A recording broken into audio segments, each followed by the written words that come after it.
Jesse Turan, who lives in a converted bus in the Rydin Rd RV community, recently saved the life of a man who was on the brink of death from a drug overdose. So I was walking down the street back from the dog park, and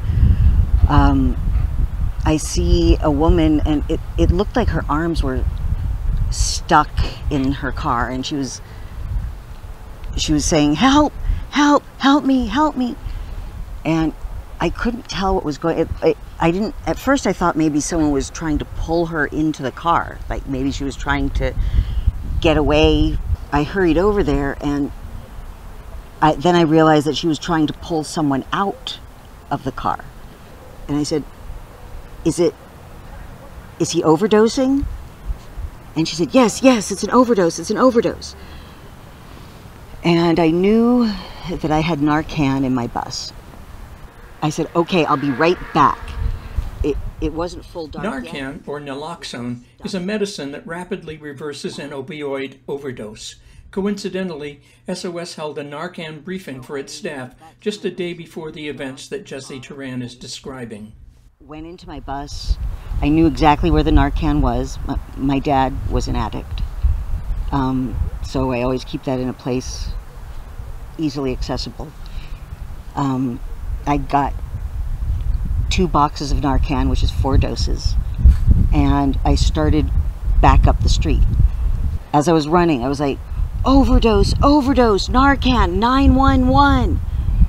So one of the men who live here saw that I was having a hard time running, and he drove up to me and he said, give me the Narcan, I'll get it to him. So I gave him the Narcan, and he was in the car, and he reversed up the street in order to get the Narcan to the guy in time, and he handed it off to someone else, and then they handed off, and then someone gave him the dose of Narcan there. When I got there, the guy, his skin was gray, his lips were blue, all blue down through here. He wasn't breathing. He looked dead.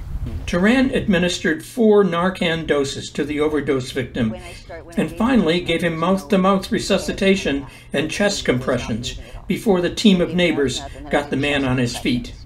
And the chest compressions really seemed to help. That, like, he started coming back into consciousness, and everyone got him to his feet and just, pushed behind him, kept him standing there, and because he kept wanting to go back, he kept wanting to go out again, and I kept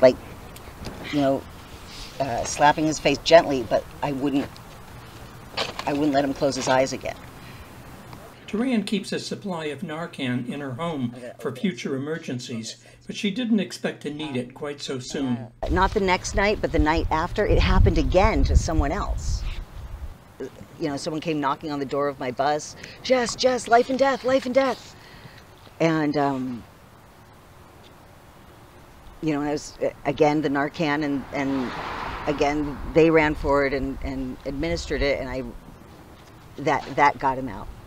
Turan recently obtained 2 cases of the life-saving medication, which she is distributing to every household in the Rydin community. What people don't understand is that it's a medical condition.